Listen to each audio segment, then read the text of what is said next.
live yet. Hmm? Oh.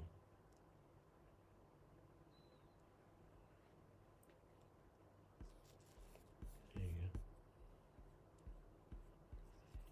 Where's Charlie?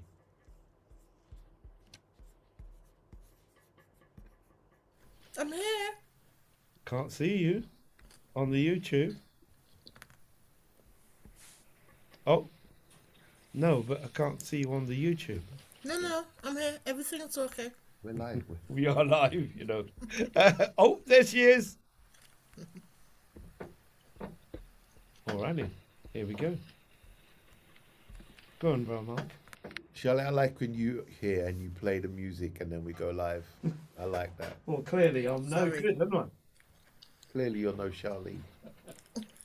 Wow, Okay. absent make the heart go fonder, innit? Well, Really? yeah. With Here we go. With your kebab flavored crisps. Oh, oi, we're live. Okay, good evening, everyone. Good evening, good evening, good evening, and welcome to another and new season of After Dark.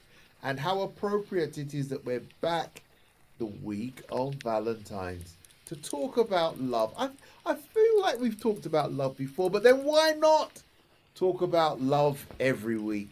We're going to talk about love, but today, being After Dark, we're going to have love languages lost in translation. Love languages lost in translation. So maybe I can give you some tips about how not to do it for this weekend as you're all trying to decide what you're going to do for Saturday night. Do join the conversation. We're on 0745 964 2898. That's 0745 964 2898. And joining the conversation tonight with me is Charlie. Oh, I thought she was going to say Woohoo! good evening. Oh, we have a delay. I said woohoo! Do you Yeah, not hear me? Yeah, we have a delay, so we have to give Charlie a few seconds after we ask her a question to get an answer. No, there was just a delay. And Paulie is in the studio, Hello. so you can see that we've been away for a while. We've all forgotten how to do our show. But there you go. And me, your regular host, Mark Gray. So we're going to talk a little bit So about you're going to say Mark Lee? the old ones are the best. No, they just. The old ones are the best. So we're going to talk about love languages tonight. And I need a lot of encouragement and I need a lot of assistance and a lot of feedback. Love languages, how they work, why they matter, and why they get lost in translation. It says here in my notes, what are love languages? But it doesn't open with that. And I thought I would have opened with what are love languages. So anyway, so let's set the tone. Most people don't struggle to love. I did like this in the notes. It says most people do not struggle to love, but they struggle to feel loved. And I thought that was a nice. I was an ice, but not really an icebreaker. A nice intro, because yeah, I can see you and I can fall in love, and that's not a problem. But then having that reciprocated is sometimes where the problems come in. Mark, Yeah, do you know what your love language is? I do. I do. Most definitely, I know what my love language is. It's words of affirmation. Oh, Oh, okay. Paul, do you know what yours is? no. It's Okay. words when a man doesn't know, it's words of affirmation. No, I think what I've heard is the most common one for men is physical touch. That's what I've heard. Yes, that sounds about right. Charlie, you're not supposed to say that and pull a face. Sorry. Yes, I understand. That's what I found out in my little research and whatever, getting ready for today. That that the most common one for men is physical touch. I don't know if that's real or stereotype. I don't know what it is. but I find I think mine is words of affirmation. I think. Isn't You didn't ask me what mine was, by the way. Doesn't affirmation include physical touch? Words of affirmation. But you're a bit quiet there, Paul. Am I? Have you got Yeah, he's quiet. you're quiet. Have you got a mic? No. Does that mic behind you not work? That black one? No. No. You can't do that. Yeah. Does that black one not work? No. Oh. Or the headset? No.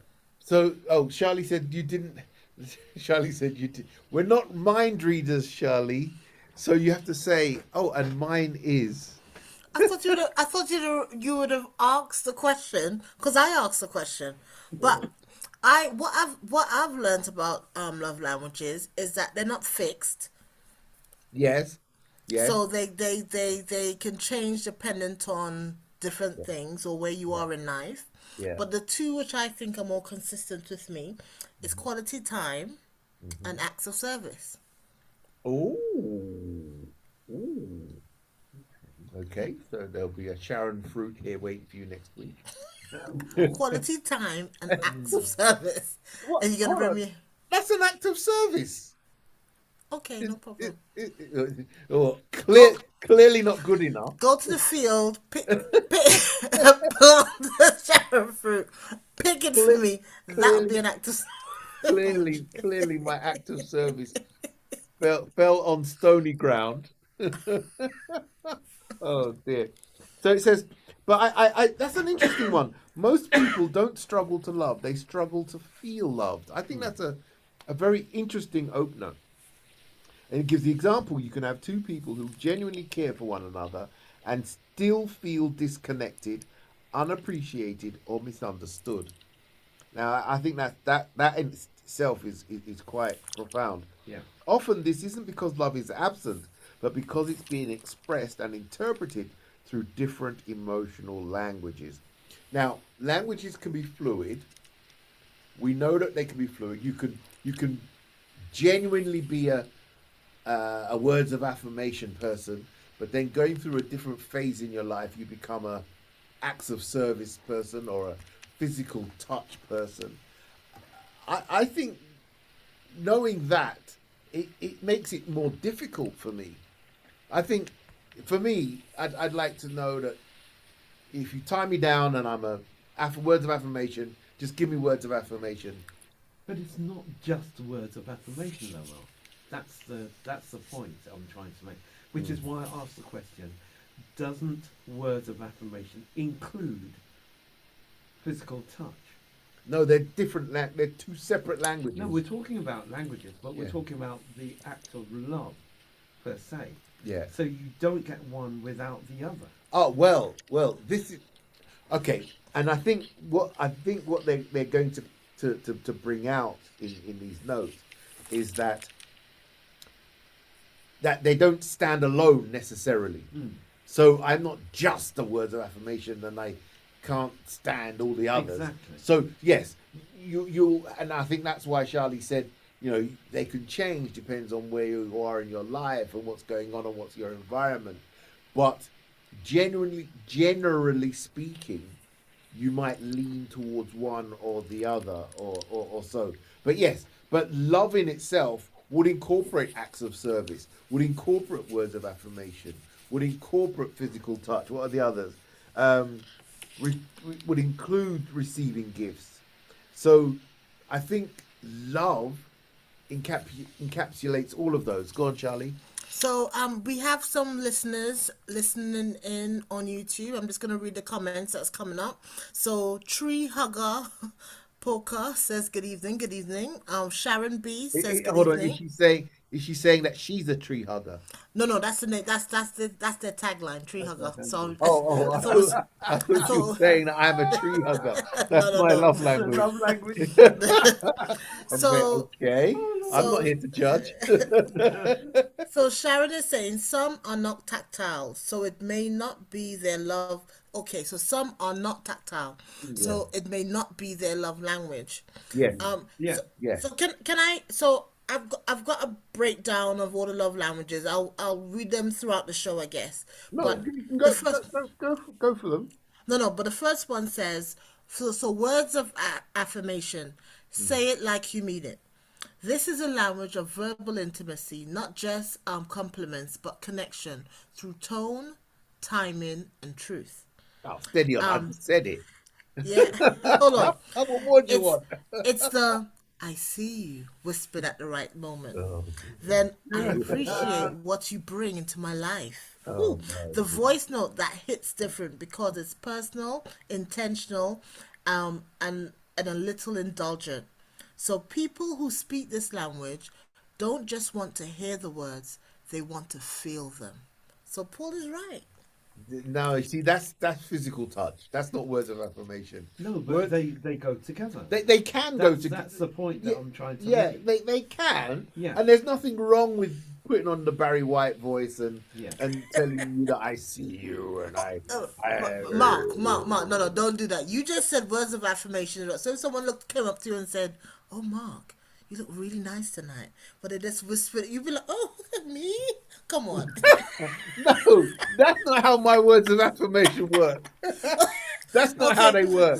sorry. Tree hugger says yes. I'm a tree hugger. I also believe some love languages are developed due to what we may not have received enough. Ooh, growing up. Yeah, yeah, yeah, yes, That yeah. is the I've truth. got a note But here. I Yeah. must ask this question, Mark and Charlie. Mm, Who mm. decided what these love languages were? Oh, I forget his name. What's his name? Josh something. He was an author. Yeah, Josh, you know Josh. 1992. Yeah, but why Yeah. would I? Why would I? I want dumpling, Well, Yeah. that's an act of service. and my wife doesn't make dumpling. That's an act of service, and that's your love language, and you're Right, not getting well, it. Yeah, but she's not getting my love language then. Yeah, exactly. No, But that's exactly. why There are people other don't get foods on. There are other foods that I can eat. So why then would I try and shoehorn my feelings into uh, uh, uh, a, a way of life that someone has decided? No, no, no, no. No. I think you've got it the wrong way around. He didn't just decide here are the 5 love languages, and you've all got to fit into this. What he did a study and about what it was that people appreciated, and realized that essentially there are 5 aspects of relationships Yeah, or engagement with people, with each other, yeah. with couples, and he broke them down into these categories. So yours might be act of service. Right. So what you would really love. Determined by this man. No. God, Paul's on No, one but tonight. here's No, we didn't. but the Not, point is, though, not Mark, determined by I'm him. trying to work out Yeah. if people shoehorn themselves into different categories. No. Because someone has suggested that this is the way that No. you are, No, or no. this is what you like. No. Nobody's deciding that for you. Go on, Charlie. You see, I tell you, Sorry. stick with me in the studio. Okay, I know I should have been there. Sorry, man. One of those Are you up days. the road? Are you up the road? I really wish I was. you're No, not- you're I'm not up the miles road. away. Okay. So let me read the comments and then I'll go back to what I was going to say. Okay. So Sharon says, listening is a love language. Proper listening. You then- don't always want to qualify. Listening is a love language. Full stop. That's get- I'm reading the comments. And then Tree Hugger goes on to say, love I languages. love that handle. Love languages help us to love ourselves and others better, as well as how to receive love. Yes. And that's what I was going to say. Because Yes. you know what? I agree. Love me. You know what? I don't know if let me use the analogy. This is I was having a conversation recently with a friend of mine. Look at Paul's face. He's fed up. He's I feel But go on, just go on, 17 Charlie. minutes into the He just- show. I looked across at his face and he was like, "Oh dear, please." No, Go ahead. but I'll share the conversation we were having, and it was we're talking about loving someone the way that they need to be loved, or they receive love. Yeah. And the only analogy I could think of is in the art of lovemaking, where someone is catering to your needs, and how it makes you feel when someone isn't just selfishly being intimate with you. They're being intimate with you in a way to get a response from you. And I said, and that's the whole thing about loving people. Yes, we can. If you love someone, the way in which they respond or the way in which they want to be loved, you get the best out of them. So Yes. for me, the whole premise of love languages is this: if I understand how you want to be loved, and that is something that I don't mind doing, because you're going to understand, and you're going to do the same for me and I will do the same for you, then actually we'll just be pleasing each other in terms of you'll be happy because I'll be speaking to you the way you need me to speak to you. I'll be bringing the things that you need to make you happy, but also you'll also be doing the same for me. So it'd be listen.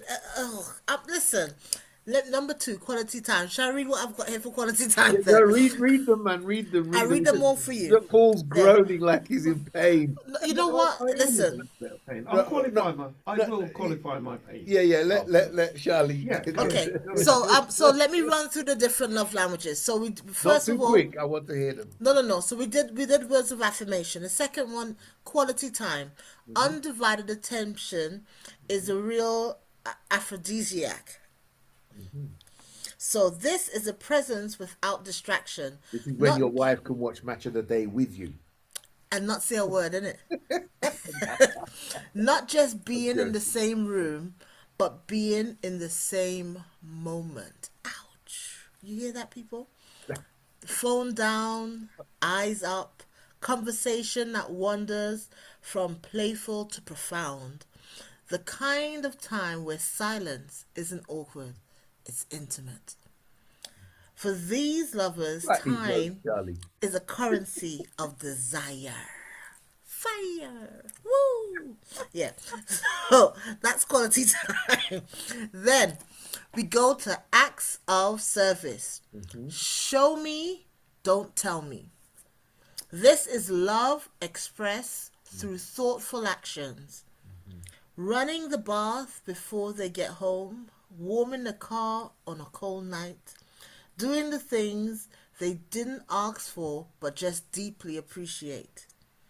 From them, romance is the effort, not the performance.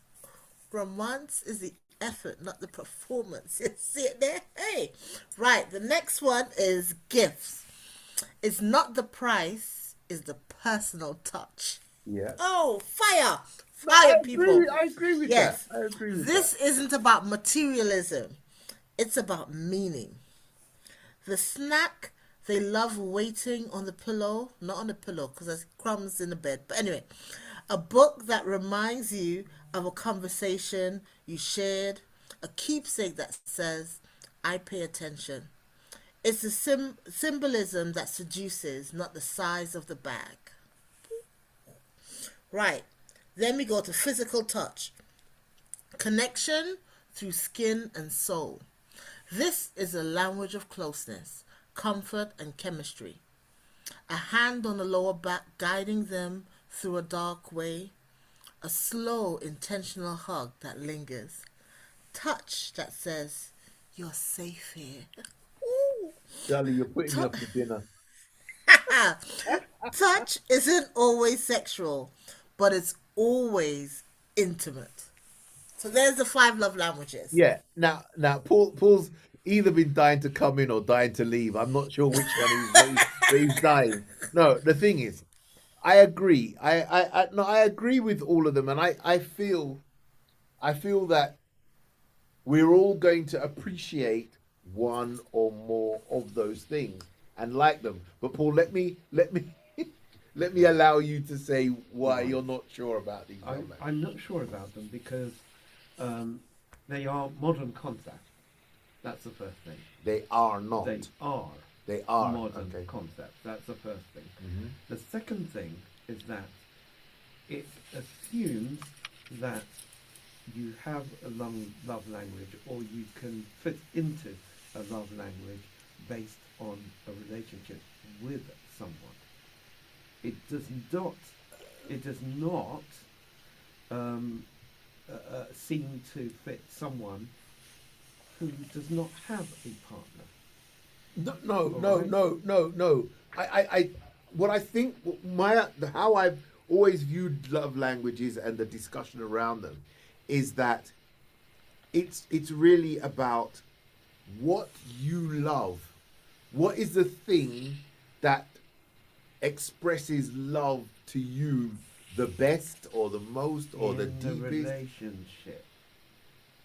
In a relationship, not as a person who is single. Well, no, even if you're single, okay, even if you're single, you will appreciate it. It's almost like saying every one of those attributes, Yeah. every one of them Yeah. really spoke to someone who has a partner, or generally speaking, we're talking about a wife or a husband, as the case may be. Yeah. But none of them, in my understanding, was really speaking about someone who is without a partner. Okay, let's say I'm without a partner, right? I am. All right. Let's say I'm without a partner. 555-349. 555, yeah. 212, 555. What Sorry. she meant to say is fire, fire, fire. What she But meant, anyway. no, what she meant to say was 555.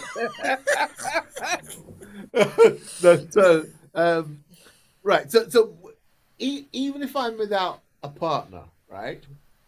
There are things. What is it that? What expressions of love do I appreciate the most? Is what it's saying. So I might not have a partner at this point, but what is it that makes me feel love? Is it when someone comes up and says something to you, affirms you? Or is it because someone always rests their hand on you? Or is it because someone always comes and gives you a gift? Or is it because, what's the other ones? Always just wants to spend time with you? Yeah, those are all the ones. All right? So what I think what they're saying is that, so whether you have a partner or not, what is the way that you like or love or most appreciate someone showing their love, expressing their love to you? So it's not just this is what you do if you've got a boyfriend, girlfriend, husband, wife. It's just saying, what is it about Mark, or what is it? How does Mark like to get love expressed to him? So Charlie, you were going to say something. So let me read the comments and then I'll share my thing. So you remember earlier on, Sharon said listening is the love language, proper listening. She then went on to say, I'm not saying that from a female perspective. I had a full conversation with my husband and I wasn't really listening and it became apparent. So she was just sharing that. And then she said the contrast between Mark and Paul's face. Dawn comes in. Watching us on YouTube, yeah. Yes. Dawn comes in and says, evening all, late to the party, but sounds like I've joined on right on time. Oh my days, Charlie, I'm here for all of it.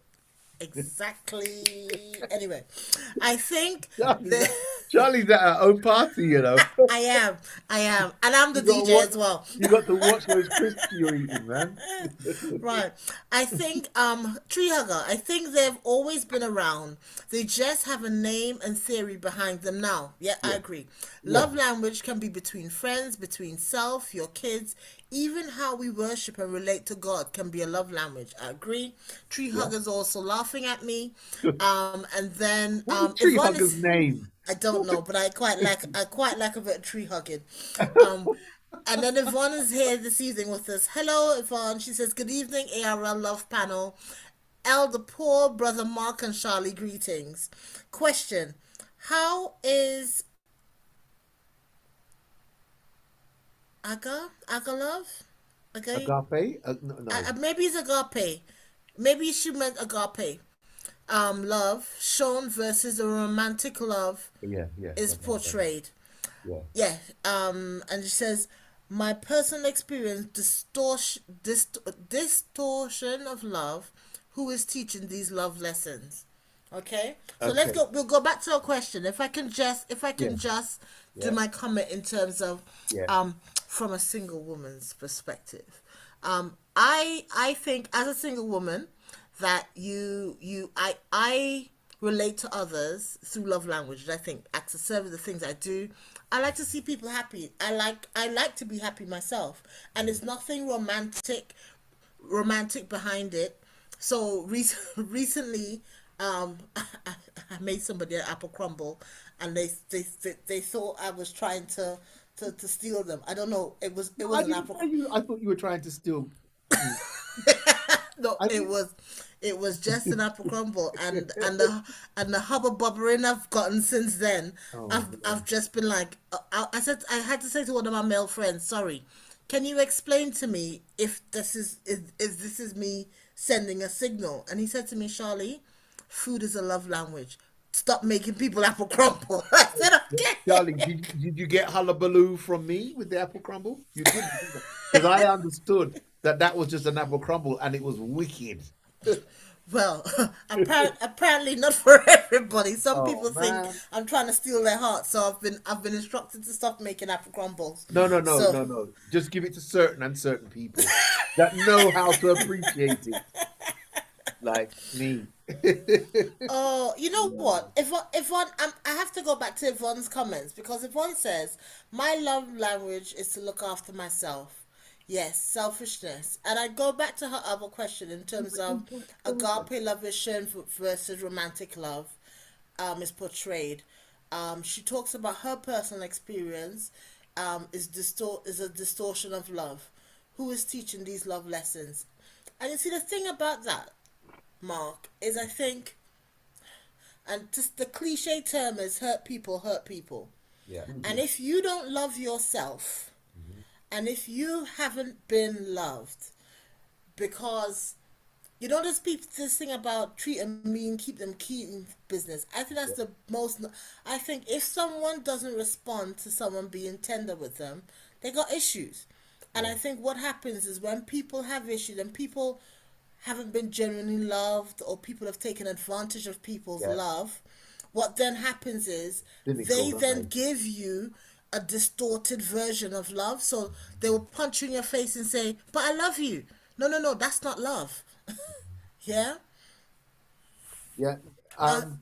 and can I just read one last comment? Yes. No, Sorry. yes. Keep going. A healed, broken heart is now in a very good space now. Amen. Showing a caring relationship means trusting someone not to hurt you, the one you love. Yeah, yeah, and I'll go back to the overarching thing about, for me, my understanding of the love languages, and if someone can explain to me if I've misunderstood it, is it is what expression of love most connects with you.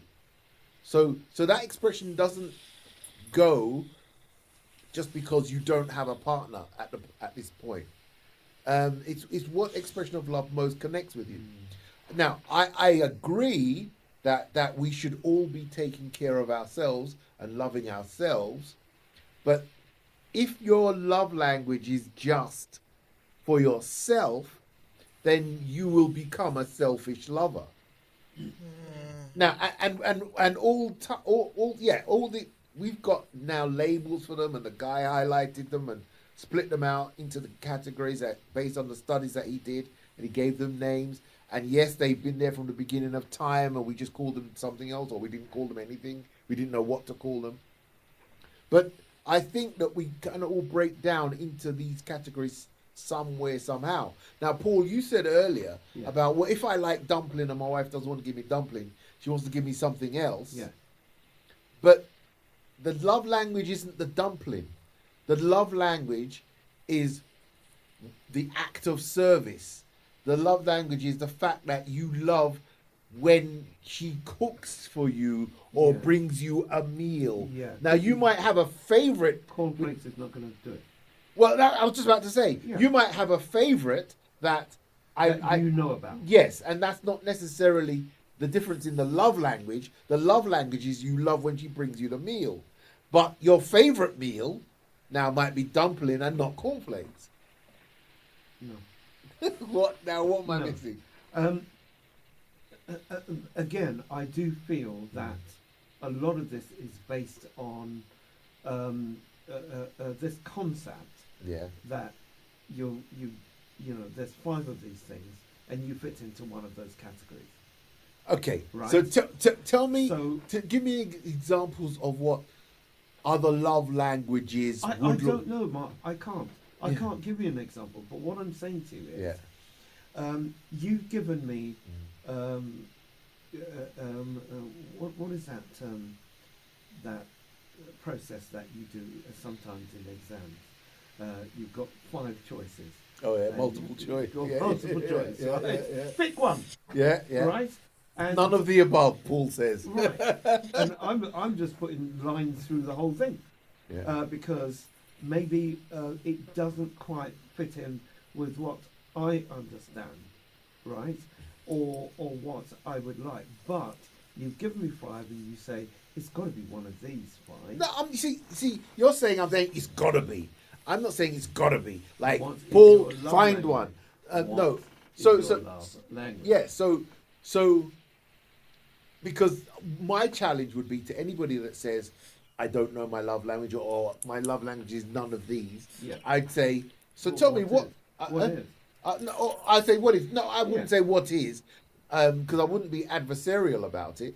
I'd say, what is it that makes you feel best about when others are expressing love towards you? And then maybe based on what you'd say, let's just say you said, "Oh man, there's nothing that beats somebody bringing me an ackee and saltfish and dumpling breakfast," and then I would say that's an act of service. But and maybe the person hasn't Sure. I verbalized it. really understand exactly what you're saying, Mark. Yeah. I understand that. My only problem with all of that is that as someone who does not necessarily consider any of those things in general, now that you're speaking about it, you're somehow trying to fit in one of those categories, or you think to yourself, well, I wonder if... Or fit into 3 of them. All 3. Yeah, all three, yeah. All 3. Yeah. But, and I would really love to know if the average person actually considers that they fit into one of the love languages. I'd really love to know that. I think based on that guy's study and what I've seen, I mean, I didn't know about it in 1992 when he did it, but once I've started looking at love languages and all the studies have convinced me that there is a preference. Everybody has a preference to how they like love to be expressed, and the way that you like it to be expressed to you might not necessarily be the way that you express it to somebody else. All right. And I would struggle to pick a language outside of these. Not saying that there cannot be one.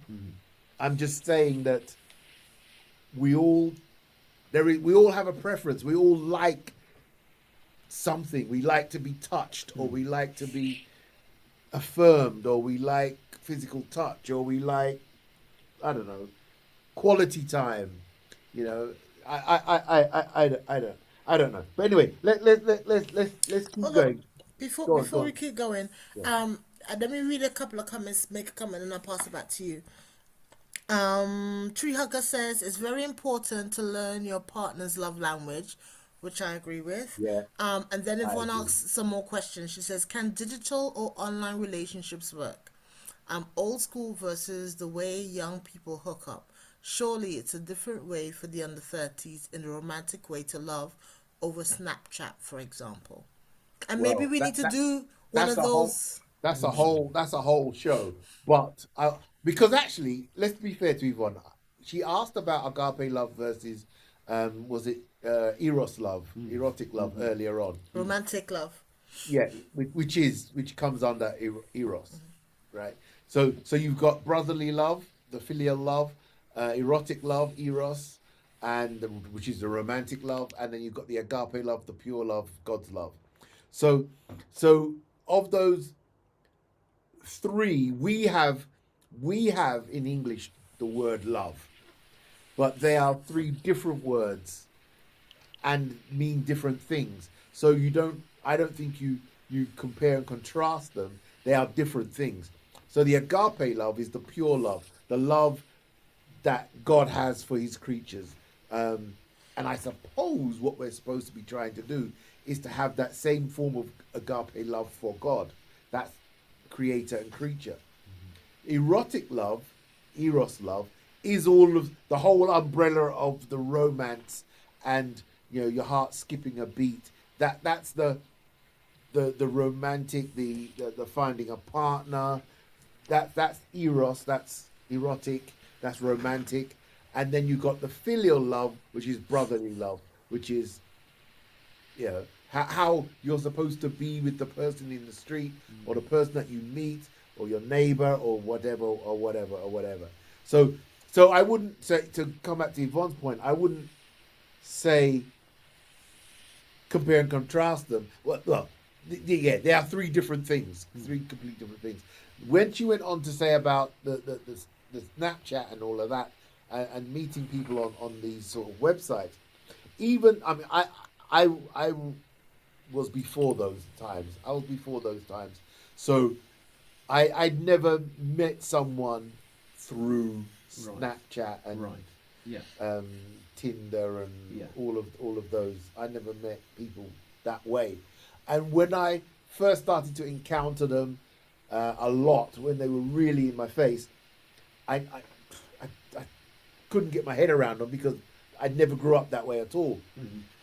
What I'm seeing now is that even the people that meet people that way still have to form a meaningful relationship in person.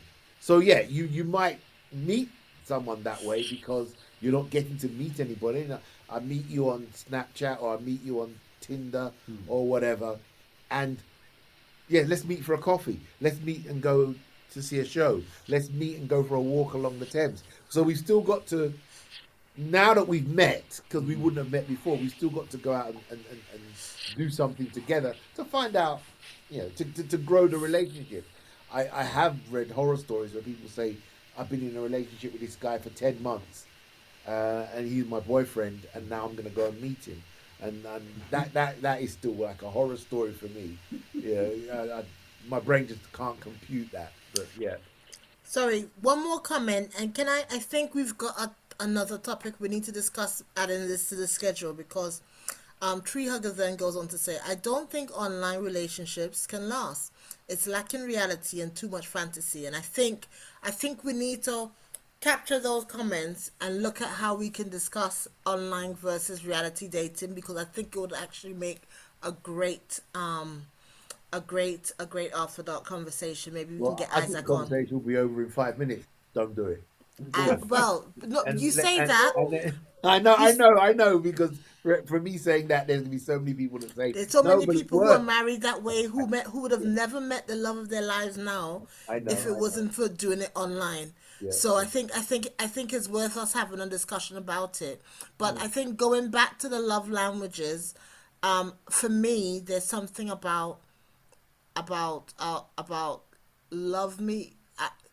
How do you want to be? How do you want to interact with someone? I don't like people shouting at me. No. Yeah. I don't like people shouting at me. So if you want to communicate with me and you start shouting and hissing your teeth and all that and getting in my face and foaming at the mouth, we're gonna have an issue. We've moved from shouting to foaming at the mouth. No. But I mean, someone's angry and they're yeah. your face and everything else. I'm not gonna respond, and I'm not gonna respond very positively to that type of behavior. So, and I think the same way that I know and I understand what I don't like, there's also something about knowing and understanding what you like. Yeah. So I know that you will get the best out of me if you spent time with me. And literally, and it's not even about as it said about the materialistic things and taking me to a Michelin star restaurant and all that kind of stuff. Yeah, those are nice, but it's not necessary. Literally, just sitting with me, laughing, joking, whatever. Giving me that time of day, the space to talk, to connect, is wonderful. And I think if someone could understand that without putting anything or additional to it, I would love for someone just to say, yeah, let's just hang out for the day. So because I know I would appreciate that, I would also want to know what someone else likes, because then if I feel good today, I like to make you feel good tomorrow. Yeah, yeah, yeah. No, no, I agree. And Paul, you were saying they make a point here, and they say love language, and this isn't written by the guy that wrote the Okay. book on love Yeah. language. Yeah. It's just pulling the information based on what's out there. You know, Sure. love languages are not personality types, so, and they're not rigid. Most people have more than one primary love language, Right. and you can have quite a few secondary languages as well.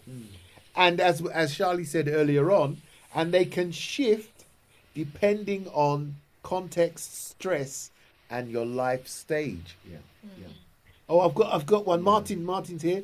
This is an axiom. Oh, there is an axiom that says if you want to dissect a joke in the hope of understanding it, you must first kill it. It occurs to me that there is a comparable truth in that statement that applies to Seymour. Oh dear. I said I pressed Seymour and lost you. So You want me to find it? Because his name wasn't Seymour. I'm let me just Well, let I, me just there we go.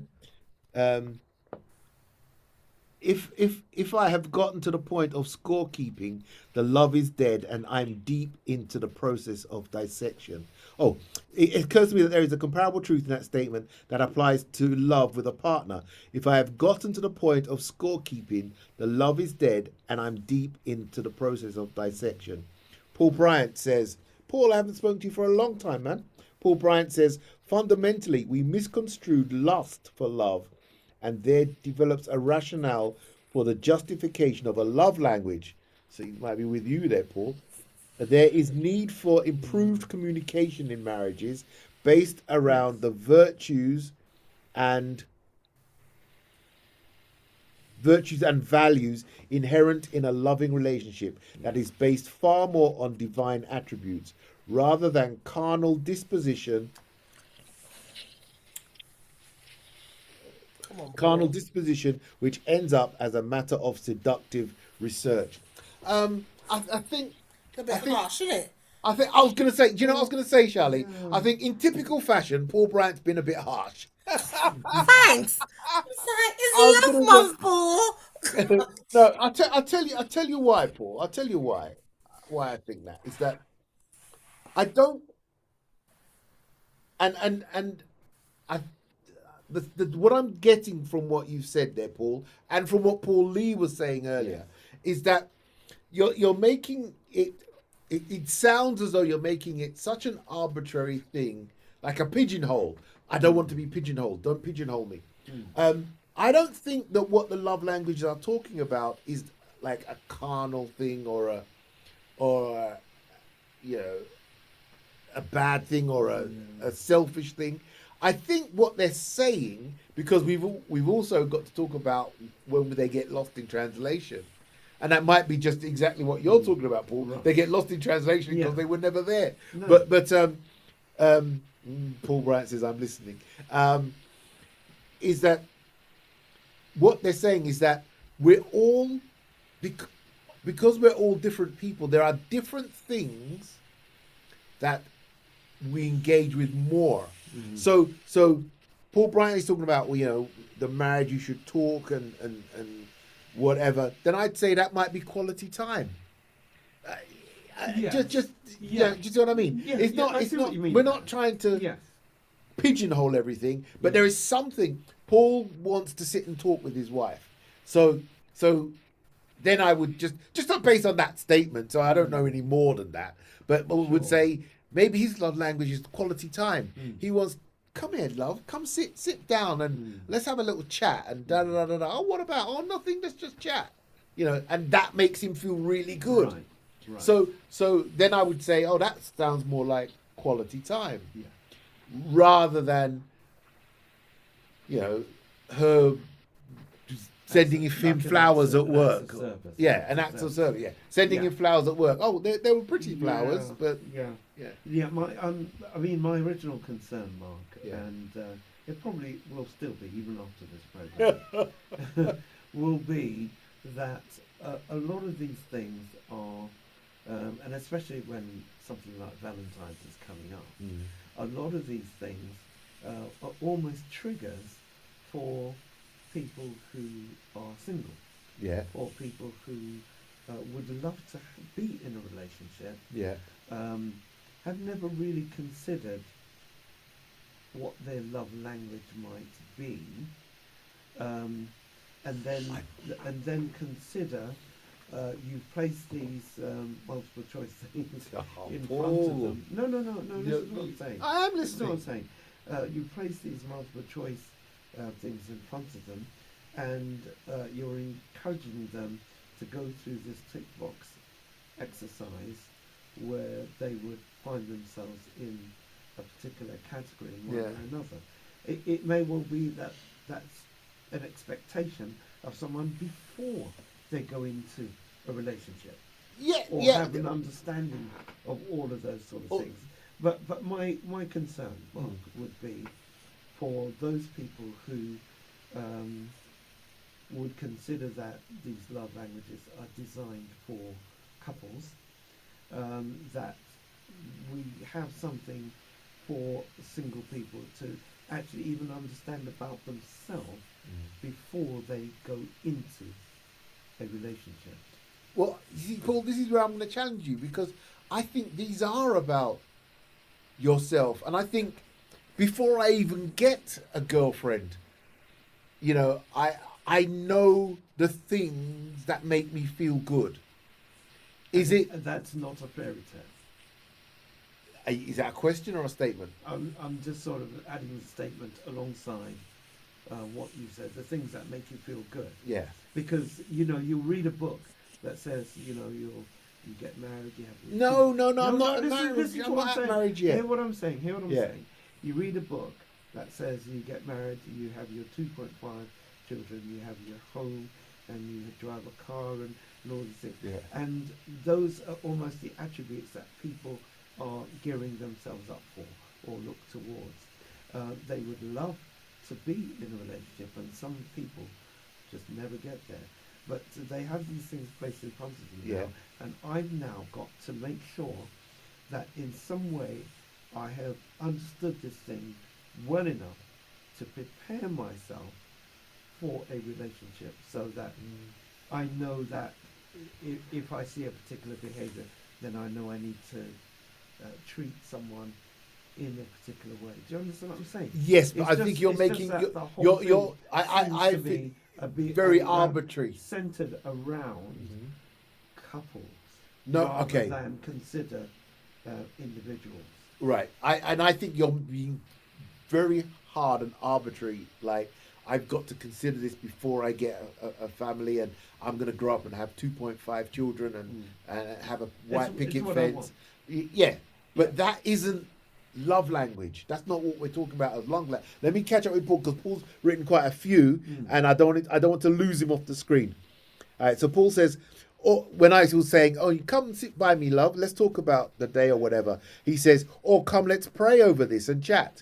So again, that's his love language. That the quality time. It still comes under, to me. Yeah. To me, just from that, it comes under quality time. Someone, People, someone- let me Sorry. hold it. Come back in on it, but let me catch up with Paul first.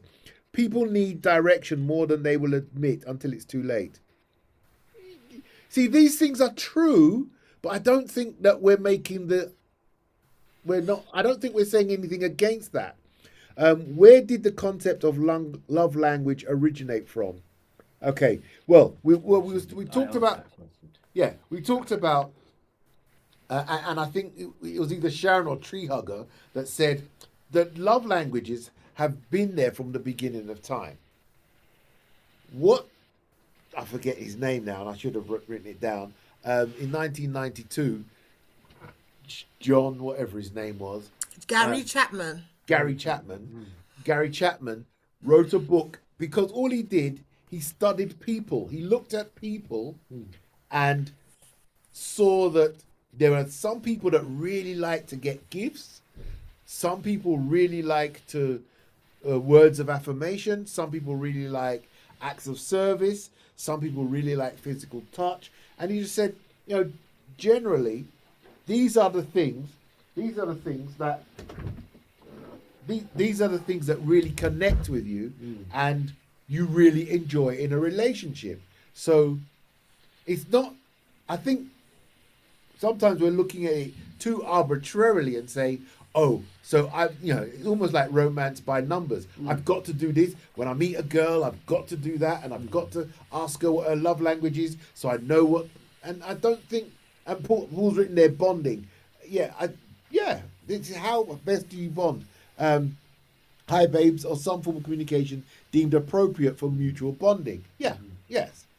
But Martin says, you may have touched on this before, but the origin of the term love language comes from the Baptist Gary Chapman, who thought his counselling came up with the following common ways in which let me just, it says see more, let me see more. Comes up with the following phrase in which couples communicate: words of affirmation, quality time. Yes, we did frame it around those love languages because we're also going to talk about and how they get sometimes lost in translation. But go on, Charlie. So there's more, that, so I guess it's like any theory or concept, as it develops, people add more. So there's additional love languages: intellectual stimulation, emotional safety, shared values, spiritual connection, shared experiences. Probably what Paul Ryan is talking about. Co-regulation, peaceful What's presence. co-regulation? Being around someone who calms your nervous system, feeling grounded in their presence. Quality Oh, time. that's a bit, anyway. Quiet companionship, digital affection. Digital. In a modern world, this matters. Memes, voice. Digital affection. I just go on Snapchat. Yeah, no. Sending memes, checking in, voice notes, virtual presence. Quality That's time. people. But Mark, I think that's my thing. Yeah. My thing is that it's just there's always gray areas in life. There's always a purple hint to something.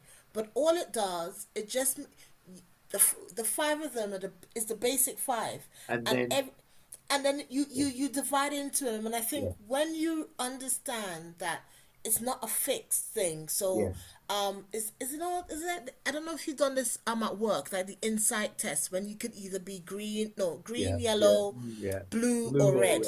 Yeah.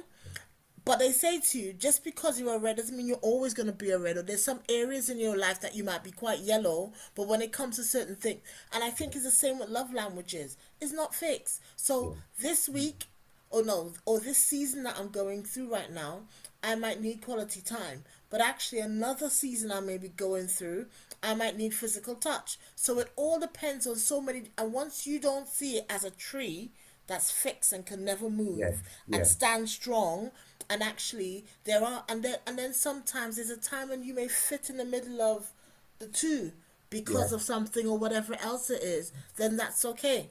I've got a few more comments that have come in.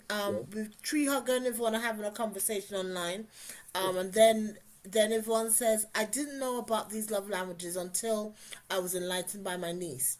Then she goes on to say, quality time, receiving gifts, acts of service, and physical touch. Surely these are thrown more like a cliche nowadays.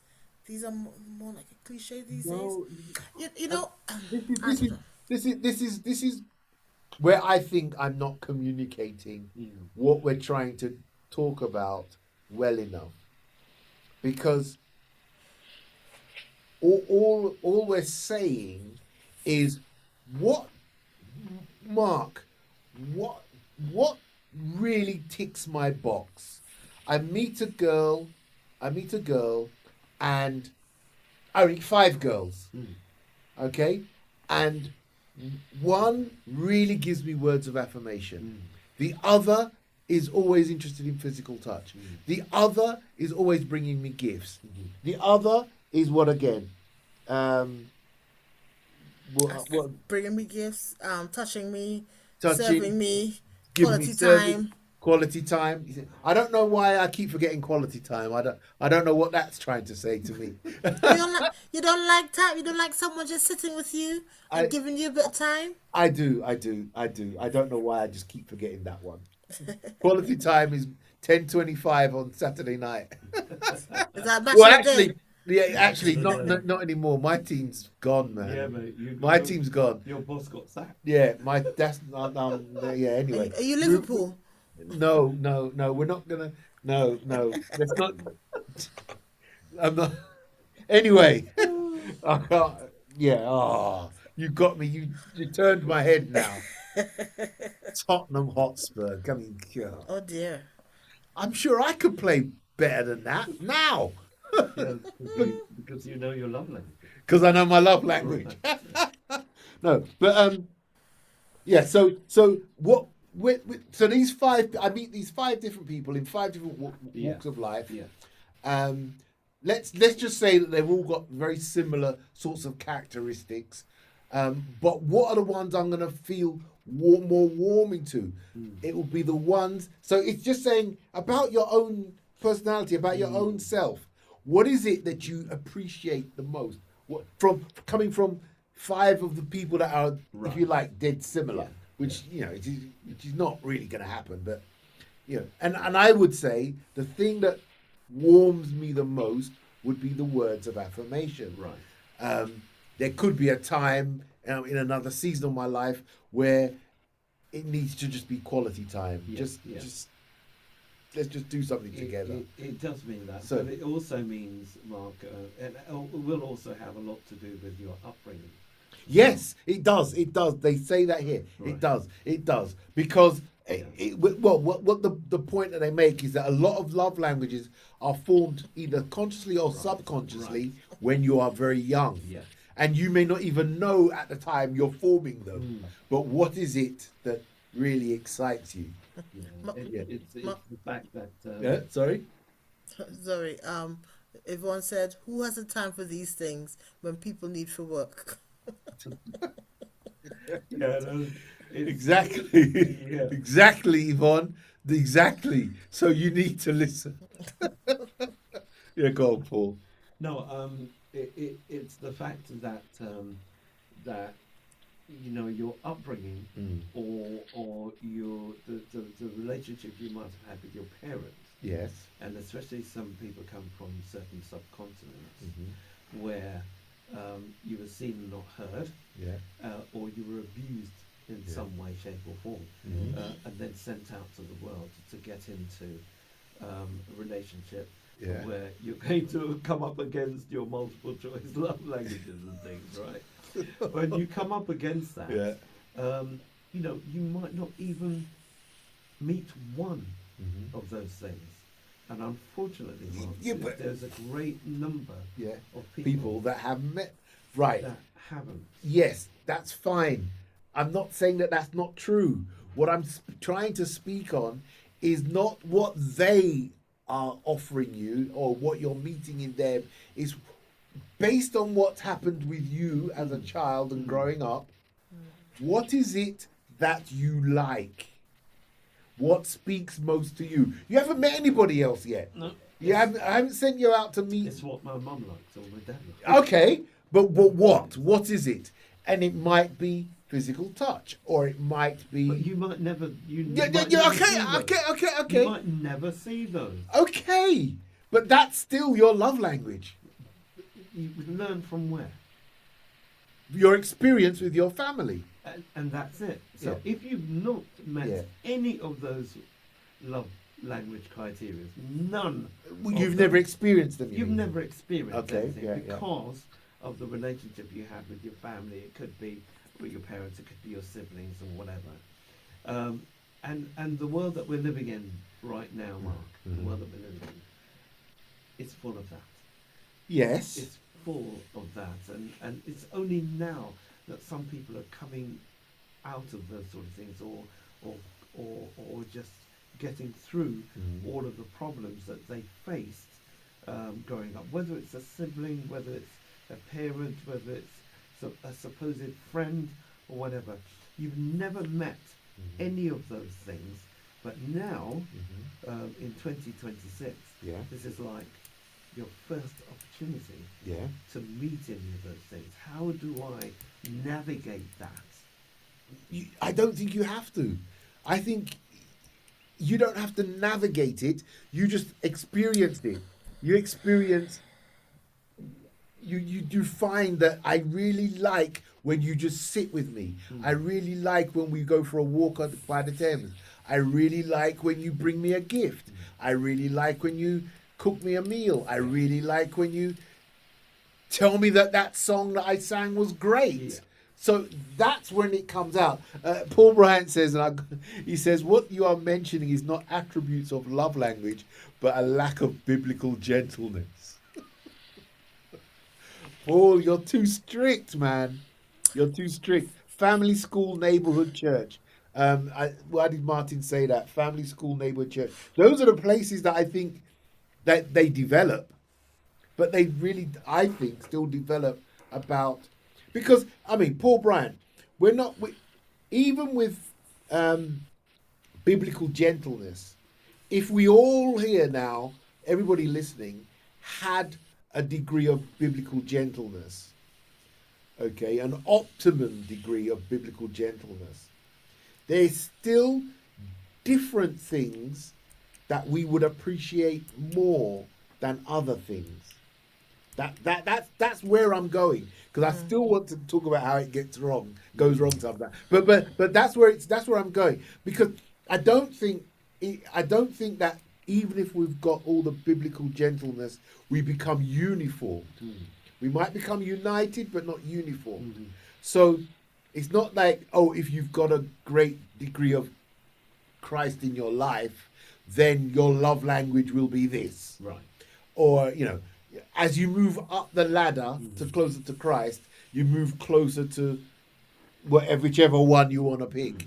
I don't think that's what it's saying. It's saying that based on our life experiences, from our parents, from our siblings, from our characters and personalities, there's just something that really pushes my button.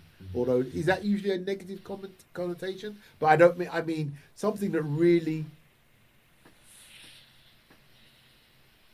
gets me going. I really find exciting. Okay.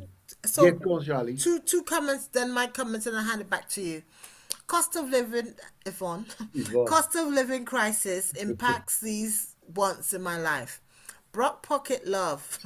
Understanding the gifts will not always be there, and letting your partner's stroke spouse know it's okay. And I think the thing with that is that what I think the whole concept of the receiving gifts, it doesn't necessarily mean it has to be a Gucci handbag. Yeah. It could be the fact that someone noticed, for example, that your water bottle, the top of your water bottle broke, but you're still using the water bottle, and then they bought you a new water bottle. Or the fact that they've noticed that, something inexpensive, or something that they've seen that, or they've seen that you don't know how to fix your windscreen wiper, and they've gone and fixed your windscreen. It's just something. They can do something for you without it being expensive. The other comment from Tree Hugger says, then you develop the love language that you didn't receive. What you didn't get can become what you crave. And I think as she brought that in when you were speaking about childhood and thing that you that you've missed out on. I think there's also something Because imagine, just to support that point. Imagine, let's say, as a child, you never ever got a gift. Yeah. And so gifts, when somebody gives me a gift, it's really special. Or like my father gave me one expression of affirmation, one.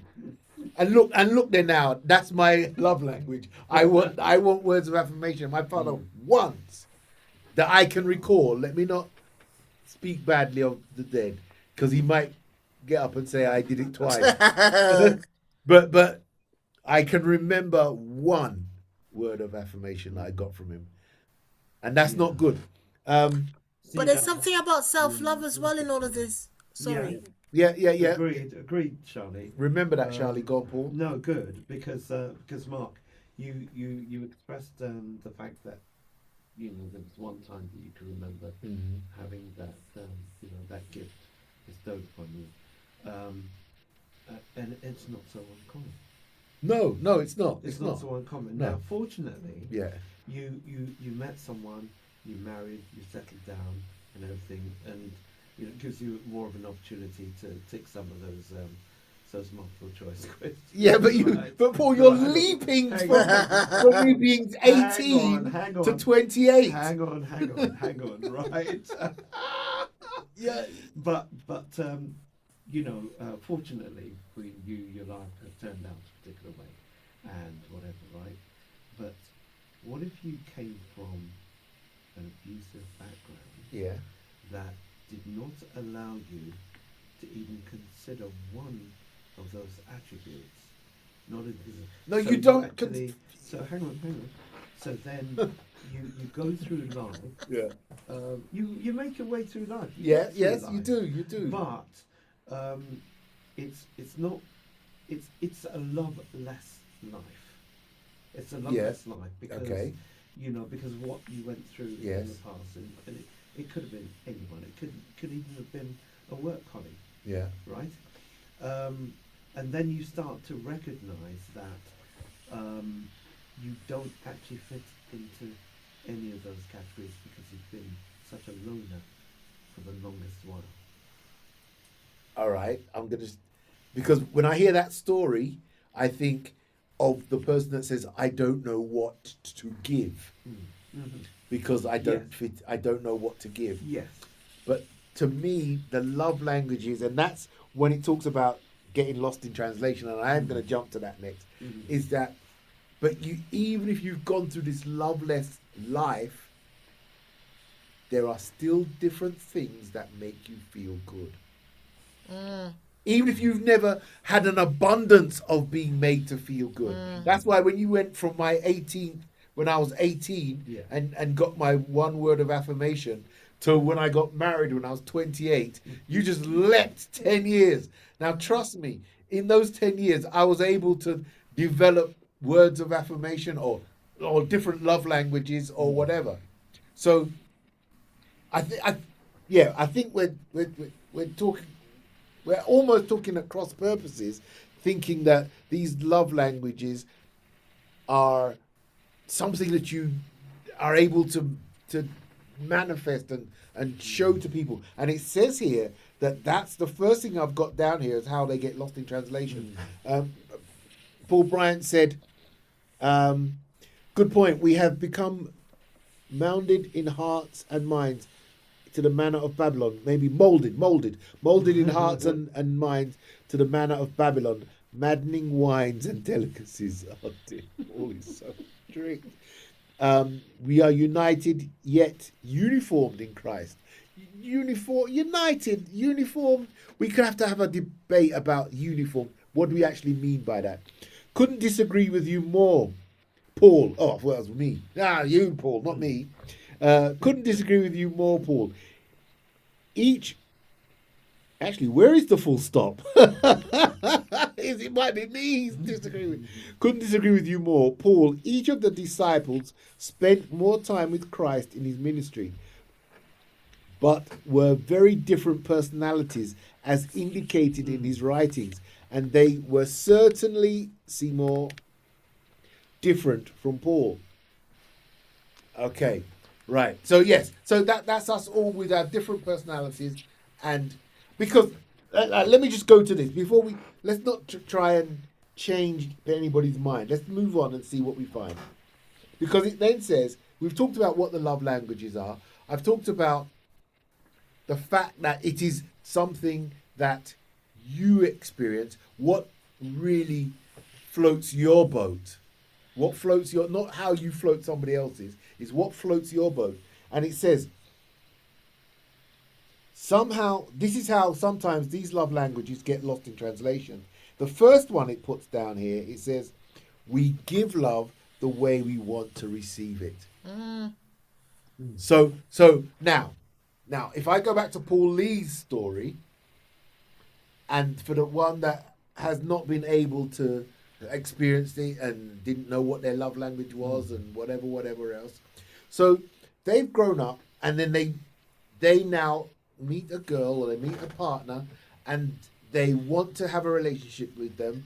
They've got some concept of what to do, whatever that concept tells them. I don't know. It could be, I need to take her to dinner. I need to cook for her. I need to bring her flowers. I need to wash her car. I need to buy her a car. Whatever it comes into your head, okay? So you do that.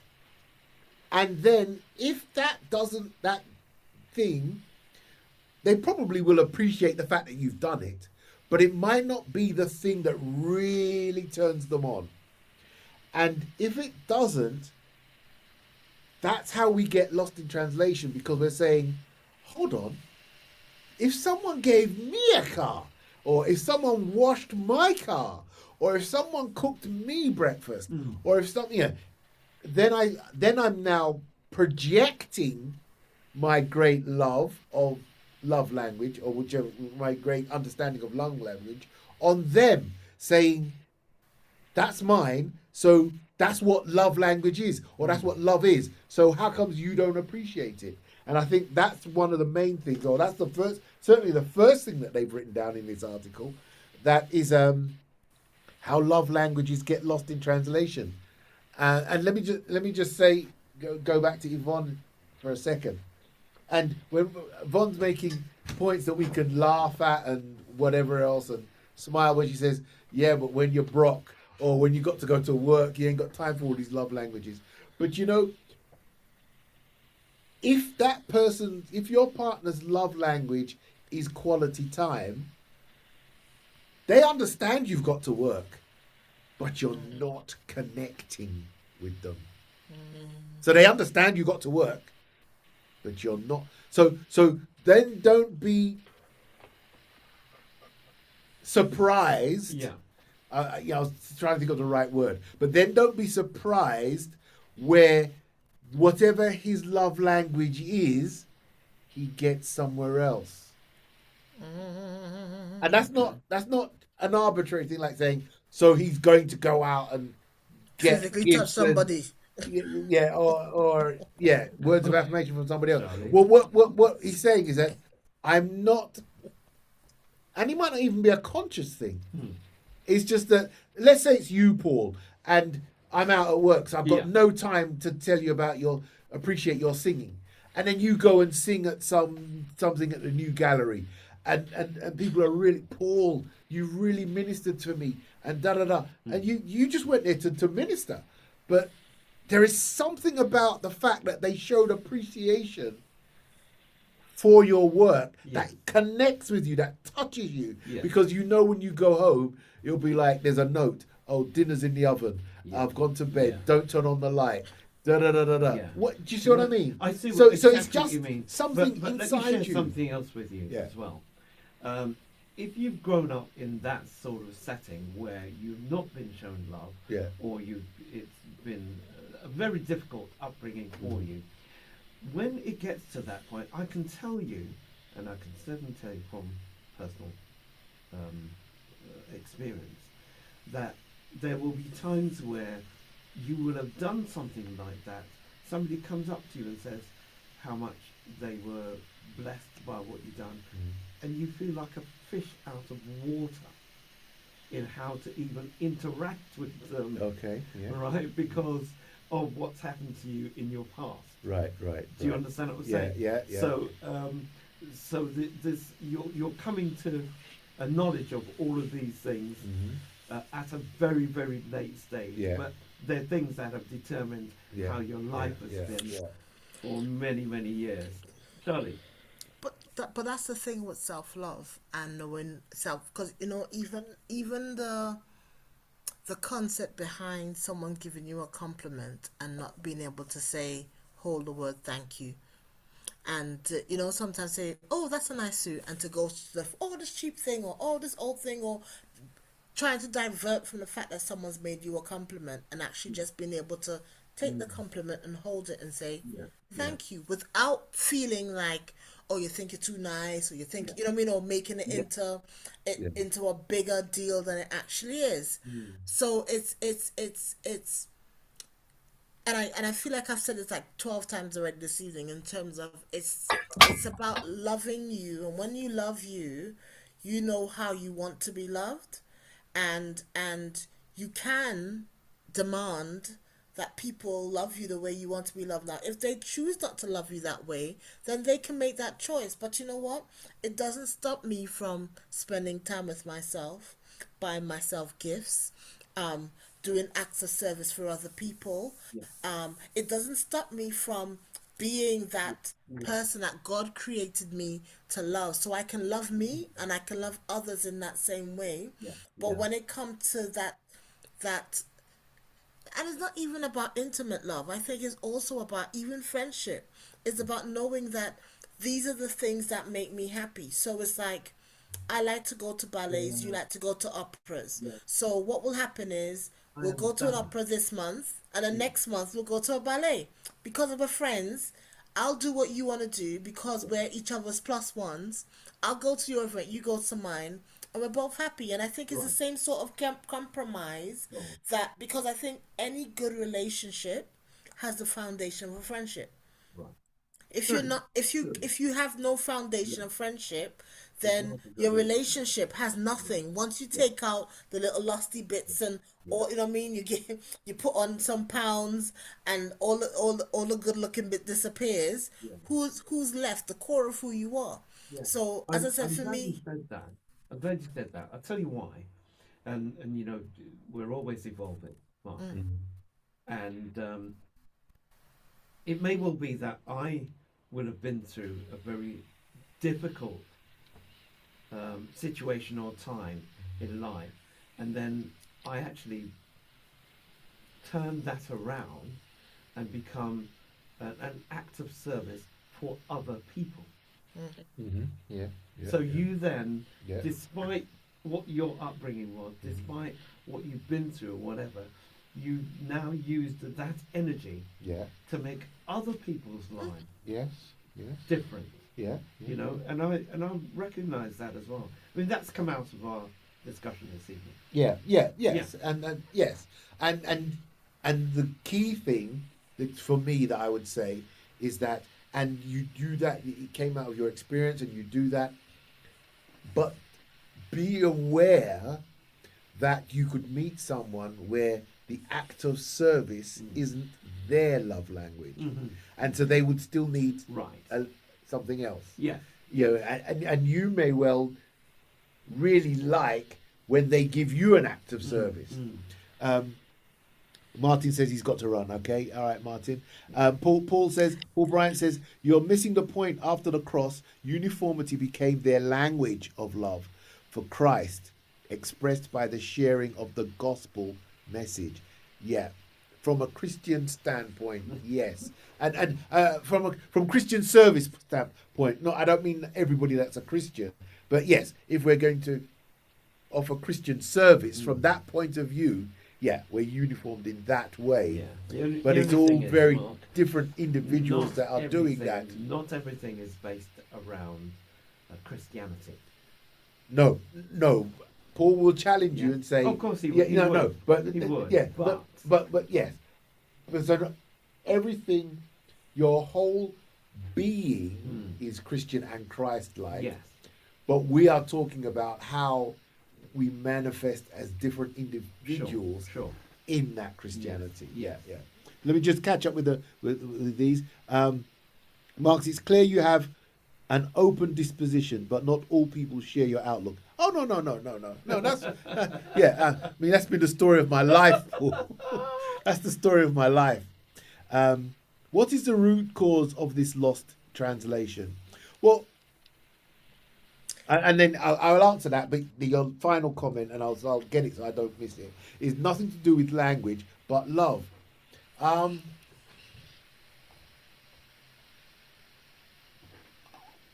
Paul, I would ask you this. Yes, it is about love, but how do you communicate it is the point.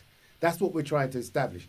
And how do you communicate it? And not because you communicate it in a certain way means that your wife is her favorite love language.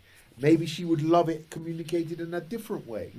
That's all we're really saying. But you said, what is the root cause of this loss in translation? And it says, what I would say is the main cause of that, or the root cause of the lost in translation, is when I decide that whatever my love language is should be yours. Right. You know? Does that work?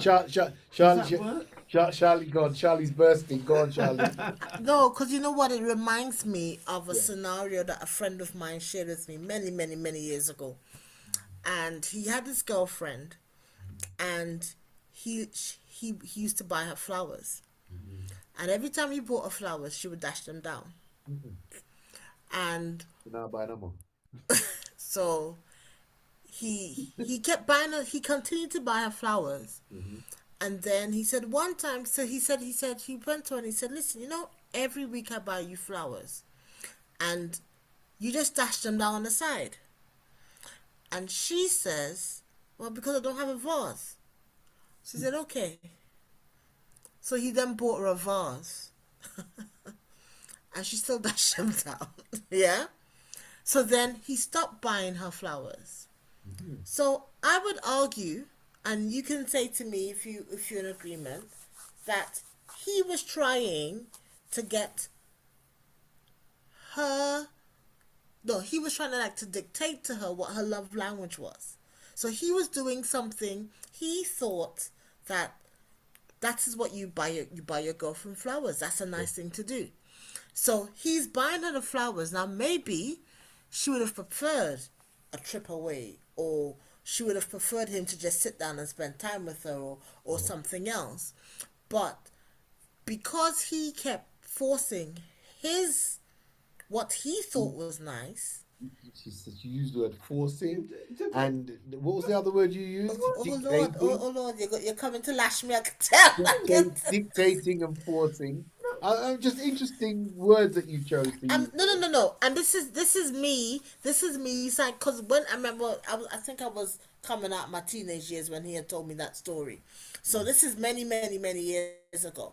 So, and it could have been something else. It couldn't. I mean, I thought she's a bit of a hard nut in terms of as girls go, but you know what I mean. I don't know if she had never experienced someone loving her, in a way where they wanted to buy her flowers, so she didn't know what, you know what I mean. If she's never seen, for example, her mom get flowers, maybe it's not a big thing to her.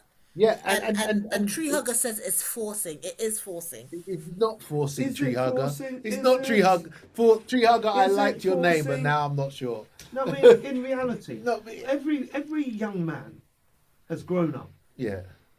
And the two things that you've been taught, women like flowers and chocolates. Yeah. No, yeah. and perfume. That's a And thing. Perfume and holidays. Yeah. Perfume and holidays, And guys. Charlie's adding holidays as well. Perfume and holidays. It's never going to end it. Yeah. You but- meet a girl at church last week, and this Sabbath you bring her 2 tickets to Greece. Yeah, right, Charlie. No, but you know, For me and my daughter. that's what we've been brought up and told. That's part of your Yeah. conditioning or whatever. Yeah. So for someone to say, "Oh, you don't know my love language," well, I apologise, but this is what I was told was the standard. No, and I'm not Well, forcing you. no, to you're not anything. forcing. No. Do you know what I think? Do you know what I think I'm experiencing tonight, and what I'm feeling is that we are very. What did Paul say? But there are people that are going to disagree with you. But not all people will share your outlook. No. I get that. But what I'm hearing here is that we've got to navigate in between certain things. and it's almost like we hold a corner, and that's it. If I meet a girl and I want to, Valentine's is coming up, and I just met her Right. 2 weeks ago, and I want to make an impression. Yes. I'll send her a huge bouquet of flowers, Right. because that's what girls Yes. like. Yes. No, you're Now- told. That's what yeah, as far as you're in your mind, because nobody tells you. You just, No, but you're, but that's they you're, do, Mark. you're, we know. They do. Okay, It's- if you're saying it's always, we've always been told on- that on- it's in advertising. Yes, in advertising. It's in everything. yeah, It's okay, everywhere. right. So we've been conditioned that way, right? Mm-hmm. Now, I'm saying when you give her the flowers, and then she doesn't like them, or they're not her love language, that's not something to beat her up about. No. So, two things. Charlie's friend, that's it. She ain't getting another bunch, right? But that's that. Not even a Ferrero Rocher. No, she's not get. She can get chocolate, but she's not getting another bunch of flowers. Now, that's From you. that's yeah, from me. Yeah, it's only me. It's only me talking. You know, it's only me talking. So, but then I'm not going to berate her. I'm not going to berate her for the fact that she didn't like my flowers, Right. because that is what it's saying about getting lost in translation. I've grown up, and every advert, the milk tray man, yeah, every advert. remember him? Yeah, man. Oh, mate. My wife, you know what my wife says to me very often? Oh, You're not the milk tray man, are you? you haven't got any black polo necks and slacks. You're not the milk tray man, are you? So, I wouldn't then berate her for the fact that she doesn't like the flowers. I just get it. Okay, I like the flowers. I thought you'd like the flowers. I think they're a beautiful bunch of flowers. But that's not your thing. Okay. We have to find out what your thing is. And that's it. Go on. Tree Hugger says, but if she says she didn't like or want flowers and he kept doing it, isn't that then forcing it Yeah. on her? Yes. Agreed. Charlie, that wasn't part of Agreed. Charlie's story. That was- See, but Charlie it's- said she fling it down. But Now- but you see the thing about it, I think that's the other thing is and this is just a relationship wide thing, is about communication, because you have to mean what you say and say what you mean when you're communicating. Because to the story I gave, her response was, "I don't have a vase." Yeah. Right. Yeah. So she Yeah. gave an excuse in relation to now. Maybe she could have said, "I've got an allergy." Maybe she could have said, "Actually, I don't like flowers." Yeah, There's why some not? women. I don't like flowers. But no. But there's Isn't some it easy women to say who that? prefer plants because they see flowers as dead But things. Say that. Say that. Say Yeah. But that. say that, and I think that's the other thing in terms of people. I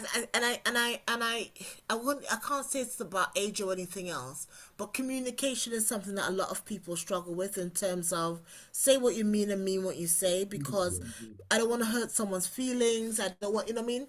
I remember someone telling me a story about when they were dating. So they dated for 3 years. And every time, and a lot of the time when they would get together, they would the woman would cook this particular meal. And he would eat it, and he would like, "Oh my grace, this is beautiful," and he would eat it. Now, when they got married, I think a couple of months after they got married, she was like, "Oh my days, I'm gonna do something really nice for him." So she was gonna, and he's like, "Please, whatever you do, please don't, please don't cut that." She's like, "But you said you loved it." It's like, "No, I was just really being polite." He's like, "I can't stand that meal. Please don't." And she's like, "But why did you never say it?" And it just go back to that communication thing. Yeah. Communication and comprehension is key. Tree Hugger just said. Paul says everything is about Christianity. Remember, ever learning but never coming to a knowledge of the truth. So he's saying everything is about Christianity. That's an answer to me. Yeah. Yeah. When he said, and I think I'm with Paul Lee here, because in our Christian walk we want to have the character of Christ. So in that sense, I agree with Paul Bryant.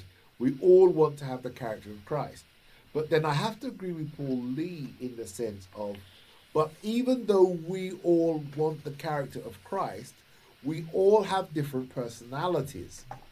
So one will like chocolates, one will like flowers, one will like walks along the park, one would like, or Charlie would like a trip to Australia. You know, we all want we all want something different. So I think Paul Bryant, that's what he was saying when he said not everything is about Christianity. That yes, we all want the character of Christ. So that's uniformed, and we all want that Christianity. But even within that, we all like different things. Yeah, okay. So yeah, because it says here as an example, he says, like your friend with the flowers, if he's not told the truth, he thinks if there's a problem, he will keep fixing it by bringing the flowers. So every time my wife gets upset, I come round with flowers, and she's not telling me I don't like flowers.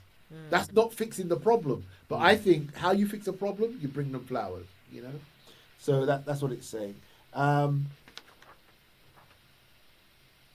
Oh yeah. This is the next point here is something that you already raised, Paul Lee. You said that sometimes we can learn our love languages so early and not even realizing that we're learning them. Families that didn't verbalize affection may struggle with affirmation. Cultures that value productivity may prioritize service over emotional expression. Men are often socialized away from verbal or emotional languages. Some people learned that asking for love was unsafe or shameful. Okay, key point. What feels natural isn't always what's emotionally effective. Yeah. And that's based on our experience. Just what we feel that we would like to do isn't necessarily the thing that is going to win them over. Okay. Stress can change how we send and receive love. Yeah, I agree with that. Under stress, words of affirmation may disappear. Touch may feel overwhelming. Quality time may feel like pressure. Gifts may feel transactional. Acts of service may turn into resentment. So they put here, before I even unpack any of those, it says, stress doesn't eliminate love, but it can distort the expression. So because someone is under a lot of stress, it doesn't mean that they don't love you.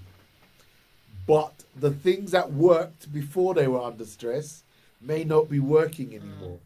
And I suppose this is the beauty of marrying your best friend. This is the beauty of marrying someone that you're really in tune with. So that even when they are stressed and they pull back, and the love expressions of love that you would normally use are not hitting the spot, are not having any kind of effect, then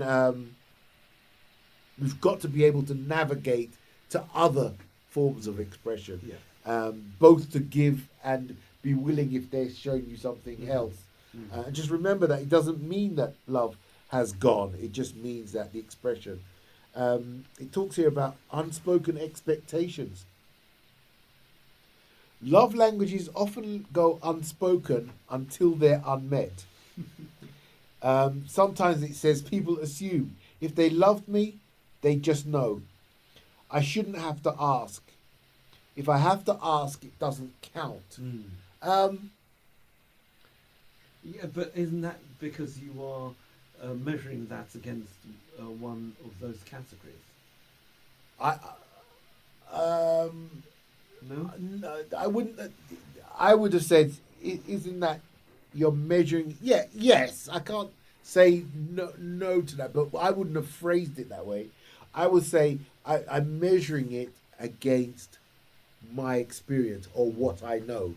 Yeah, which is one of those categories. But based on my experience, remember the line before said that I might not even be aware of what my love language is because it came out of my home upbringing, how my family, my parents were with me, my siblings, and I never ever had a toy for myself or whatever it might have been. I was always getting knocked around from pillar to post, whatever it might be, and that formed my love language.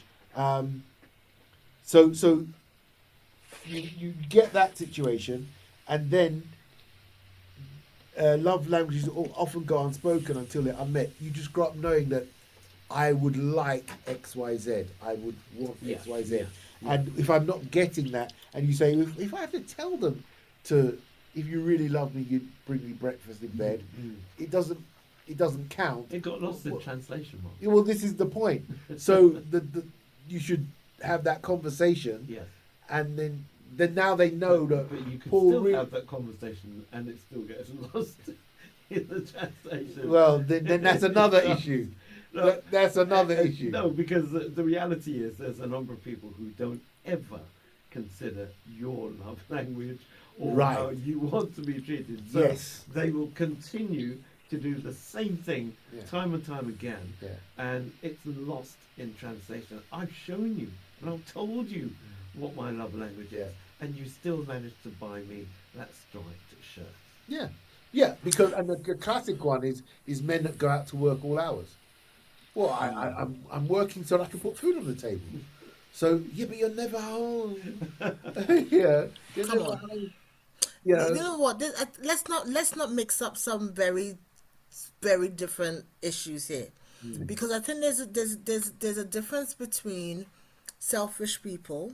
I think everybody knows selfish people. The person that you call and it's all about them, and even your leg is hanging off and they're still talking about themselves, and and the moment you talk about yourself, they disappear off the call. There's a difference between a selfish person. There's a difference between a person who doesn't care for you, doesn't love you. There's a difference between someone who used to love you and they don't love you anymore. And in terms of that resentment that they may feel towards you, therefore the way in which they're interacting with you changes. And then there's that person also who is learning, who's still learning about love, and just because you're 68 doesn't mean you still can't learn about love. I think there's whenever it is in your life when you get that experience and you feel genuine love and someone who genuinely cares for you and you want to please them, then actually you may get things wrong, and then you have to show them grace in terms of, okay, well, listen, this is what you did, this is what happened, however, but this is what I need. So that it's having then being able to teach someone and who is receptive to be taught as well, because you have to be receptive. I think when it comes to love, you have to want to please someone. So that's why you'll be working together with them. If you're not looking, I'll finish. Sorry, I'll let you go. No. I was going to say because this whole conversation is predicated on the assumption that you are trying to please your partner or someone, or someone to become your partner. That's right. So this isn't going to work if you bring me what I need. You give me the words of affirmation. You bring me the acts of service. And everything is going to be You okay. give me the physical touch, and while you're at it, give me some quality time, right? And what do I get? Everything will be okay. Yeah, and if what you do I do get? that. No, just bring But me you that. see, Everything's here's the fine. problem with being lost in translation, Mark. Two people are hearing exactly the same words, but think completely differently. And that's fine. That's fine, because Paul Bryant mentioned earlier, you can pray about it. It's your spouse, you can pray about it. You can. It's not your spouse, you can talk it through. You could still even pray about it. But if it's somebody you've just met, you might want to talk it through. At least get to understand that. That's why I glaze over when people talk about having their boyfriend for 10 months that they've met online and they're going to meet him next week for the first time. It's like, what? I missed that quote. There's a note I've got here, Charlie, that says, unspoken love languages are like silent tests, and silent tests will always fail. We've got to have a conversation about it. We've got to have a now. I'm somebody that always wants to avoid conflict. So there's many things that I don't have conversations about. But the problem with men is that if you put them in a corner, they'll fight. So I'll be saying nothing, because I don't want a conflict. But then I'll get to the point where, okay, now I'm going to just mash up the whole town because you've backed me into a corner, which was probably my own fault. Because if I had spoken about it earlier, the pressure wouldn't have built. And now that I'm in the corner, I'm coming out, all guns blazing. Yeah.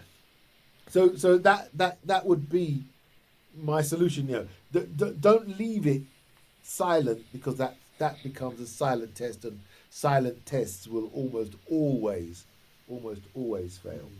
We're adults. I think that's the thing about being an adult. I think you can't be silenced. And once you've got your voice, it's also about not being afraid not to be liked. So maybe in earlier years in life, you would do stuff just to please people. So you would hate stuff. So I just need to please you. I just need to please you. So you just want to do it. But as you get older in life, is that what does peace look like to you? And actually, I know for me, if I have to be by myself, it's okay once I have peace. But if I'm gonna be with someone, I want to be with someone who is going to gonna be part of the peace as well. So they're peaceful as well. Because if they're gonna bring chaos, Yeah. I don't want chaos. Okay. Paul Bryant says it's also important to question the premise of the appropriate use of this model of practice referred to as a love language. Okay. Oh, Paul. Yeah, hold on. It also, with the same divine validity, that 2 Corinthians 13 is the love language for Seymour, all who desire to follow Christ. Paul, come on, man. Let's see. You know what? Paul has been married for like 50 years. Hold on. We ought not to lose he says, we ought not to lose this point in translation. What did you say about 50 years, Charlie? I said Paul's been married for 15 years, 50 years. Him and his wife got, love at first sight. It's been a beautiful, smooth, godless, spiritual prophecy relationship, and everything is wonderful. But that's not everybody else's love story, and I think no. But you know what? Do you know what? I would believe if talking about you here now, Paul, I would believe that if that is his story, then at the very beginning, they established what each other's love language was. You know what? I would like to talk to Paul's wife, because I think Paul gives it the big uns online. Yeah, bring your wife. Let's see if your wife is gonna sit silently and go, yes, dear. Now, why are you being antagonistic, Charlie? I'm not being antagonistic, but you know what? You don't have Listen, to be adversarial. It's easy to write books, but do we read the books we write? That's all I'm saying. Charlie. No. But because I'm saying that, the scenario that you just painted there, Charlie, if that is the case, they've been married for 50 years and everything in the garden is rosy, I would say, what that would say to me is that very early on, maybe in the courting phase, they established each other's love language. That's all I'd say. He likes acts of service. She likes quality time. He likes words of affirmation. She likes gifts. Or whatever the mixture might be. I'm just saying whatever the mixture might be. Paul said he's not a subscriber to love languages because that's firebomb them. That's what Paul said. But what I'm saying is that I think it's a way of understanding people. It's just about it's people's psychology. That's all it is. It's about looking at people and saying, how can I make you happy? And ultimately that comes from how do I make myself happy? Because if I am not happy within self, I cannot make anybody else happy. Yeah, Yeah? and you can't make your partner happy if you're not happy. No, and no one can So make you that's happy why you either. move on to another partner. And no, but I think it's also important to know you wouldn't be able. Nobody can make you happy, and if you can't make yourself happy, because that's important, because you don't know what you want, and if you don't know what you want, how can anybody else know what you want? Well, there's pieces coming to terms with contentment. I don't know if that's his way of saying, well, Don't speak to my wife. yeah, I'm at peace. I said I'm at peace. I didn't say I was content. Okay, all right. So we're nearly there. Actually, we're nearly there. Um, the emotional consequences of mistranslation. We touched on them um, throughout the evening. When love languages are consistently missed, people just don't just feel unloved. They often feel invisible, taken for granted, emotionally unsafe, resentful, and doubtful of the relationship itself. And I think that's so true. And it would show that he says Charlie's on point. Wait, Paul Bryant says Charlie's on point. Wait. You notice he hasn't brought his wife though. All right. Bring her. I want to Yeah. speak to Mrs. Bryant. You're so adversarial, Charlie. Oh wow, you used all these big words tonight, Mark. That's not my love language. It's not that big. I won't even- Adversarial. You're being, Leave the people alone. yeah. They know their love languages. Clearly. They know their love Yeah, language. Yeah. and that's it. And in the same way that it's not for me to dictate the love language to my wife, it's not for other people to dictate what should be the love language Yeah.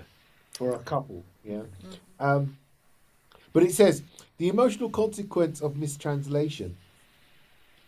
When love languages are missed consistently, people don't just feel unloved, they feel invisible, taken for granted, emotionally unsafe, resentful, and doubtful of the relationship itself. Now, what does that tell you? It tells you that it's a very, very serious thing. You know, there are so many times we hear of a couple that's split up that you thought was an ideal couple. And one of them will tell you, yeah, I just felt taken for granted. I just felt she didn't see me. You know, I don't feel emotionally safe. All these different things. And so let's be sure that the first thing we do is that we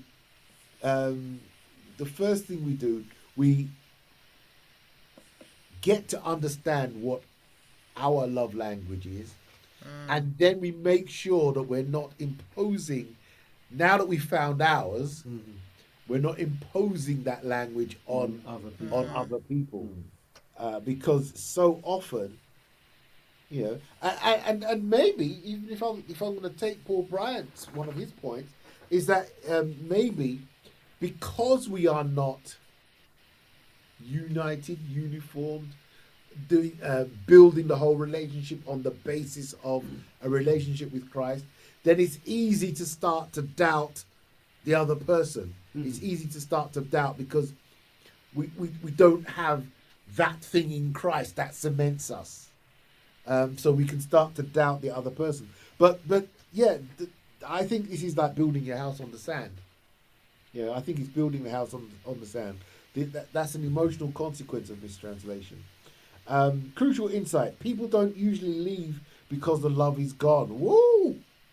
People don't usually leave because the love is gone. I better read the next sentence quickly. Yeah. They leave because the emotional loop is broken. What does that mean? How can I unpack that? He don't see me. Yeah, yes. Clarification. It's coming back to, it's not because I don't love you anymore, but I don't feel emotionally safe. I feel invisible. I feel taken for granted. So I'm not leaving. So they say, but so you don't love Mark anymore? Well, no, I still love him. Yeah, how many times have I'm both asking and telling at the same time. How many times have I? So many times I've come across couples that are split up. They might have been apart for 5 years. One of the partners gets sick, and the other person is right there looking after, nursing. What they're doing, they're showing that I always loved you. The love didn't go, but we didn't cement with the love language.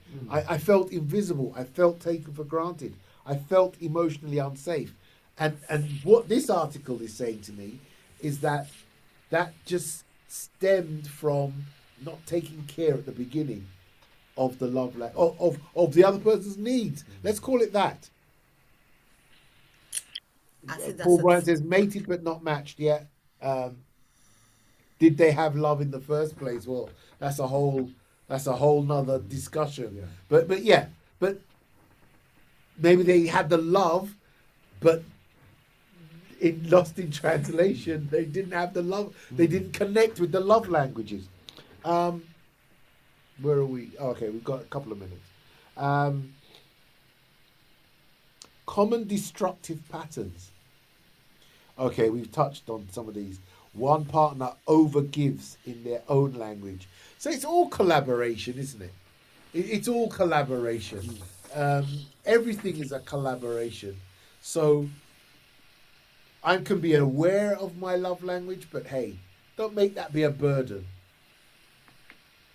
You don't do any work. Just come and sit with me because I want quality time. Don't make. I know that's what I like. I know I like words of affirmation, but I don't need to be begging compliments all day, every day. No. You know, it's don't make that. Don't be in.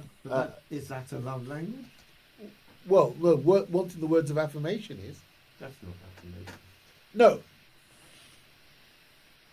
If I'm craving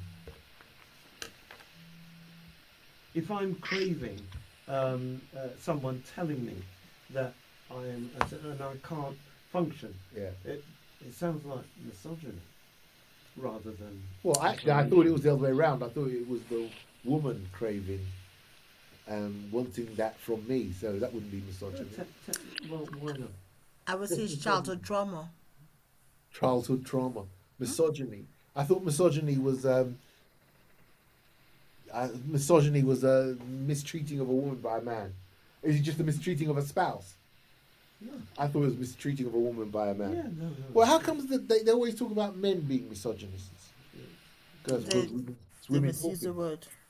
Women are They talking. need to use the word. They need to use Oh, the come word. on, guys. I'm Come gonna on. move on. I'm gonna move on Thank from you. that one. Yes, I'm not please. I'll move on from that one.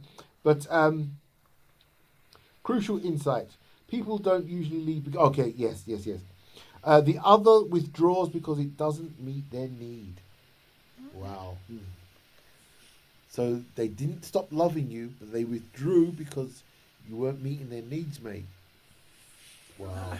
How is that even possible without a conversation? Well, this is yes, exactly. But like I said, because I want to avoid conflict, I don't have the conversation until I get to the point where I'm in a corner, Right. and then I come out with Okay. fists flying, and because I'm in a corner now, I'm a cornered rat, and I come out fighting. Can I also say sometimes you have, I think, who was it? It was Tree Hugger spoke about earlier on when she's like about listening and listening properly. Yeah. Because sometimes people say it, and I know sometimes people act out things and they hope you read between the lines and pick up the hints. But actually, sometimes people say things, but if you're not in tune to listen, and if sometimes, what is it? Is it the movie White Man Can't Jump? And the guy says, listen to the woman. Was it Wesley Snipes says so, Woody Harris or whatever says, listen to the woman. And he was trying to say to him, listen to the woman, because he was trying to win all these competitions to win this pot of money so that they can have a better life. But she was trying to say that she was tired of living from hotel to hotel. She just wanted to settle down. And on the game that he actually won and came back with all the money, he came back to the apartment and she had gone. Gone. Yeah, yeah. Because he wasn't listening to her saying, I don't care about the money. I care about us. I care about us having, and I think sometimes is that the conversations may be had, they had blatantly, they've had silently, they've had subtly, and if it's not picked up because you're focused elsewhere or you're not part, you then miss the conversation, and then you sometimes think, well, why didn't anyone have that conversation with me? Well, I had the conversation with you, but you weren't listening. Or it got lost in translation. Oh, it got lost in translation, and it's got to be back to communication. Paul Bryant says they're deceiving themselves and they lust in love. He likes to give us this lusting and loving, doesn't he? He thinks it's not all carnal. I am minding my business. It's not all carnal. It's not all carnal. Okay, and some of these other key points here are going back to that it can be coming from childhood. I think that's a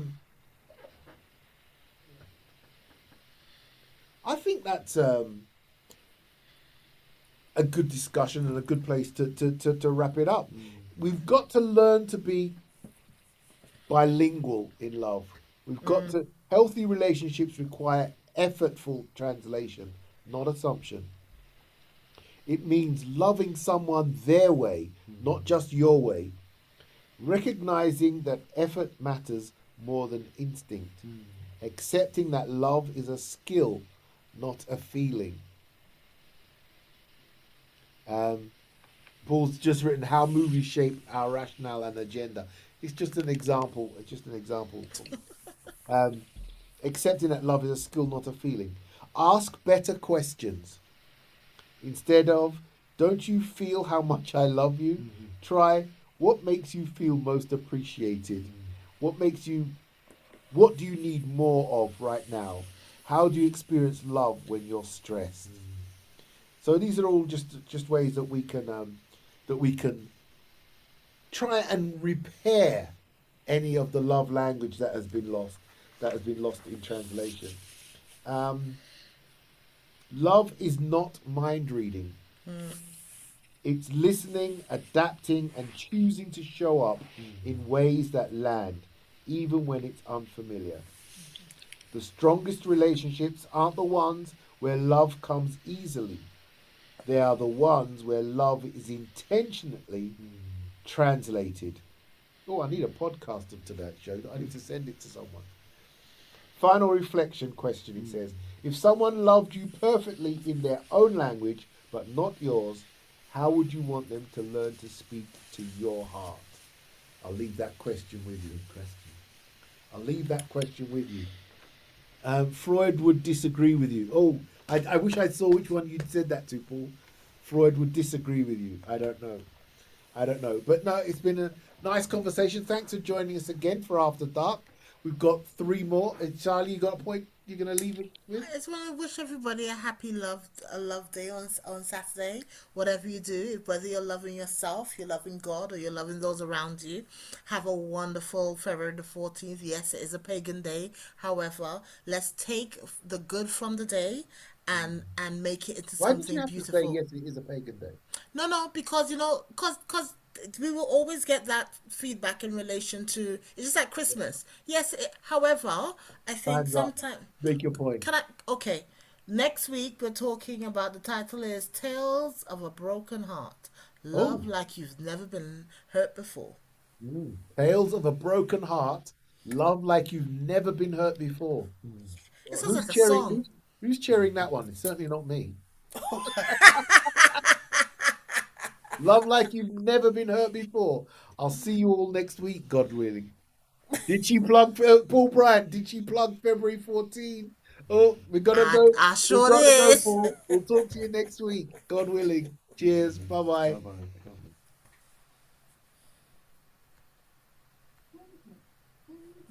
CCS.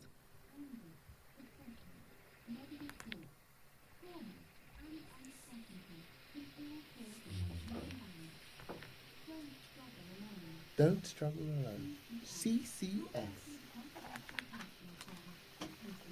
Charlie. Do you want to end the show? I'll call you back. Oh, we still live. Yeah. If you press leave or end